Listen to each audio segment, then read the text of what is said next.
Hello everyone, आप सभी का एक बार फिर से स्वागत है फाइनेंस विद आर के यूट्यूब चैनल पर। मैं आपका होस्ट, आपका दोस्त आर के रिसर्च फाइनेंशियल एनालिस्ट आप सभी का एक बार तहे दिल से स्वागत करता हूं। अगर आपको हमारी वीडियो अच्छी लग रही हो तो आप इस हमारे चैनल को लाइक और सब्सक्राइब ज़रूर करें और इन वीडियोस को शेयर्स भी करें। आज हम बात करने वाले हैं एक इनकम टैक्स से रिलेटेड अपडेट के बारे में। सीबीडीटी जो हमारे देश में इनकम टैक्स को रेगुलेट करता है, उसने 1 सितंबर 2023 से एक नया नियम लागू किया है।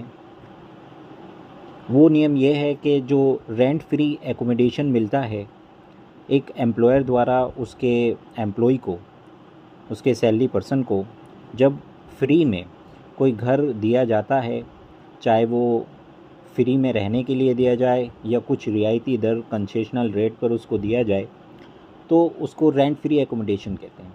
तो उसकी कैलकुलेशन इनकम टैक्स की कैलकुलेशन में होती है। उस कैलकुलेशंस के मेथड को चेंज किया गया है और इस तरह चेंज किया गया है कि उससे सैलरी पर्सन की जो इन हैंड सैलरी होगी, जो पैसा उसका बचता है जिसको वो अपने घर में लेके जाता है, वो उसमें बढ़ोतरी होगी, उसमें इंक्रीज़ होगा। तो उसी के बारे में, उसी अपडेट के बारे में हम बात करने वाले हैं। तो अपडेट क्या है कि 1 सितंबर 2023 से नियम लागू हो गया है कि जो भी व्यक्ति, जो एम्प्लॉय है, जो रेंट फ्री एकोमोडेशंस जिसको मिल रहा है, उसकी कैलकुलेशन पहले पॉपुलेशन का बेस चेंज किया गया है। उसमें क्या सबसे पहला चेंज है कि पहले पॉपुलेशन का बेस जो था वो 2001 की जनगणना थी। जो पॉपुलेशन सेंसस था वो 2001 का बेस लिया जाता था, अब उसको बदलकर 2011 का बेस लिया गया है।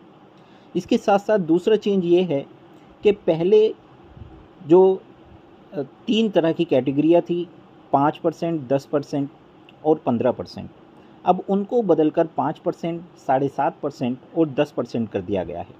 इसके साथ साथ पॉपुलेशंस के ब्रैकेट में भी चेंज किया गया है। जैसे पहले ब्रैकेट जो था वो हमारा 25 लाख तक था, 10 लाख से कम, दूसरा था 10 से 25 लाख और तीसरा था 25 लाख से ज़्यादा। अब इसको बदलकर किया गया है कि 15 लाख तक या उससे कम, 15 से 40 लाख तक और तीसरा कहा गया है 40 लाख से ज़्यादा।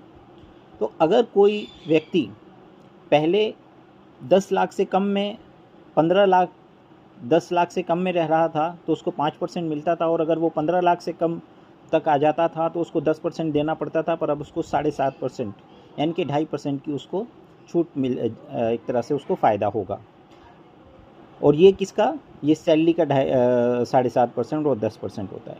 तो इस तरह अगर जब कैलकुलेशन की जाएगी तो कैलकुलेशन के हिसाब से उसका इन हैंड सैलरी जो है, जो उसका टैक्स है, वो कम हो जाएगा, और टैक्स अगर कम होगा तो उसकी इन हैंड सैलरी भी उसकी बढ़ जाएगी। इससे सैलरी पर्सन को फ़ायदा होगा, क्योंकि उसका जो टैक्स का जो रेट है, जो कैलकुलेशन का रेट है, वो कम कर दिया गया है, और साथ में पॉपुलेशन का बेस भी बढ़ा दिया गया है। पॉपुलेशन का बेस पहले 10 से 25 था, अब उसको 15 से 40 कर दिया गया है, और अब 40 तक वालों को कम दर से टैक्स देना होगा, इन हैंड सैलरी बढ़ जाएगी। तो ये एक बहुत ही अच्छा और अपडेट है सैलरी पर्सन के लिए, जो उनकी इन हैंड सैलरी को बढ़ा देगा। इसी तरह की अपडेट्स के लिए आप हमारे चैनल फाइनेंस विद आर के साथ जुड़े रहें। मिलता हूँ आपसे अगली वीडियो में कुछ इसी तरह की अपडेट्स के साथ। तब तक आप खुश रहें। जय हिंद, जय भारत।